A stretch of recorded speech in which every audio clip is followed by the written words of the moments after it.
یوں تو عرب معاشرہ مہمان نواز معاشرہ جس کی تشکیل محمد و آل محمد کی تعلیمات سے ہوئی، سیرت نبوی و آئمہ ہدیٰ علیہم السلام نے خیر سگالی کی صفت کو مکارم اخلاق کے اوج کمال تک پہنچایا، جس کی نظیر دنیا نے اس صورت میں بھی دیکھی کہ حضرت امام زین العابدین علیہ السلام نے اپنے بھائی ہم شکل مصطفیٰ حضرت علی اکبر علیہ السلام کے قاتل کی مہمان نوازی کی، قیام و طعام بھی کرایا اور زاد راہ دے کر رخصت کیا تو حسین بن نمیر ملعون نے جاتے جاتے یہ کہہ دیا کہ اگر آپ مجھے پہچانتے تو اتنی تواضع نہ کرتے۔ امام علی ابن الحسین علیہ السلام نے فرمایا، ہم نے تمہیں پہچان کر ہی تمہاری خاطر مدارت کی ہے، تم میرے بھائی علی اکبر کے قاتل ہو، حسین بن نمیر ہو۔ وہ سخت تعجب میں کہنے لگا، یہ جانتے ہوئے بھی آپ نے میری خدمت کی؟ فرمایا، جی ہاں، کربلا میں ہم تمہارے مہمان تھے اور یہاں تم ہمارے مہمان تھے۔ یہ آئمہ کی تعلیمات تھیں۔ اب آئیے ذرا دیکھتے ہیں کہ عراقی مومنین زائر حسین کی خدمت و تواضع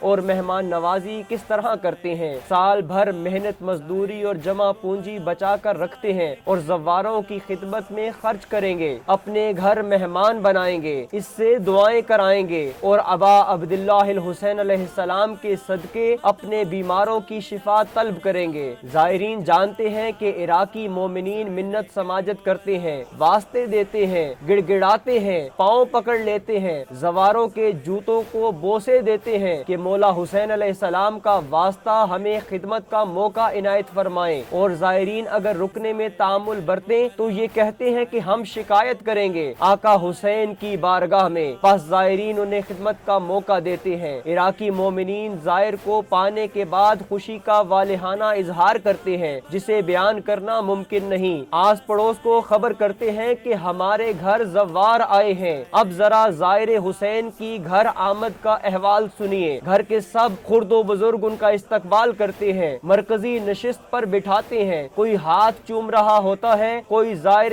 حسین کے پاؤں داب رہا ہوتا ہے۔ لذیذ اور اعلیٰ کھانے دسترخوان پر سجا کر مہمان کو بسم اللہ کرنے کی دعوت دیتے ہیں، باقی گھر والے آخر میں بچا ہوا کھاتے ہیں اور فخر کرتے ہیں، اور جب زائر رخصت ہو رہا ہو تو زائر حسین کے سامنے کچھ خاک اور ریت اٹھا کر کہتے ہیں کہ دراصل ہمارا ایک مریض ہے جس کی شفا کے لیے آپ اس مٹی پر اپنا لعاب ڈال دیں۔ زائر حیرت و استعجاب کے عالم میں ان کی فرمائش پوری کر دیتا ہے۔ میزبان زوار کو باہر تک چھوڑ آتے ہیں اور ہاتھ جوڑ کر دعا کی التماس کرتا ہے۔ ایسی محبت و عقیدت کسی نے نہ دیکھی نہ سنی جو کربلا میں دیکھنے کو ملتی ہے۔ اب آئیے کرونا کی آڑ میں دنیا بھر کے زائرین کو زیارت اربعین سے دور کرنے کی پالیسی کے بعد عراقی مومنین زواروں کی یاد میں بارڈرز پر، ایئرپورٹس پر اور عراق کے داخلی راستوں پر کس طرح بے چین ہیں۔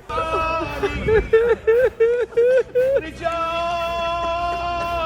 خدمتك ما اريد الجنة، اريد الجنة زيارتك اتعلم۔ بلک بلک کر رو رہے ہیں، آہیں اور سسکیاں لے رہے ہیں، نوحہ پڑھ پڑھ کر یاد کر رہے ہیں، التجائیں کر رہے ہیں امام مظلوم کی خدمت میں۔ کہاں ہے سید و سردار آپ کے وہ مہمان جن کی برکت سے ہمارے رزق میں برکت آتی تھی؟ کہاں ہے وہ آپ کے مہمان جن کی وجہ سے ہم اپنی بخشش کرواتے تھے؟ کہاں ہے وہ آپ کے مہمان جن کی برکت سے ہمارے گھروں میں روحانی رونق آ جاتی تھی؟ کہاں ہے وہ آپ کے مہمان جن کے قدموں کی وجہ سے ہمارے گھروں میں آپ کے نور کی کرنیں پڑتی تھیں؟ کہاں ہیں وہ آپ کے مہمان جن کی وجہ سے ہمارے گھروں میں رحمت کے فرشتے آتے تھے؟ اے سید و سردار، کیا آپ ہم سے ناراض ہو گئے ہیں؟ اے ہمارے آقا و امام، ہم آپ کے بنا نہیں رہ سکتے۔ اے امام، ہم بے سہارا ہو چکے ہیں، ہم لاچار ہیں، ہم کمزور ہیں، ہمارے اوپر سے اپنی برکات کو نہ اٹھائیے، ہم آپ کے مہمانوں کی خدمت کے بنا نہیں رہ سکتے۔ مولا ان کو بھیج جن کی وجہ سے ہمارے گھروں میں سکون ہے، مولا ان مہمانوں کو بھیج جن کی وجہ سے ہماری دعائیں قبول ہوتی ہیں۔ یا امام زمانہ، یا امام زمانہ، الاجل الاجل۔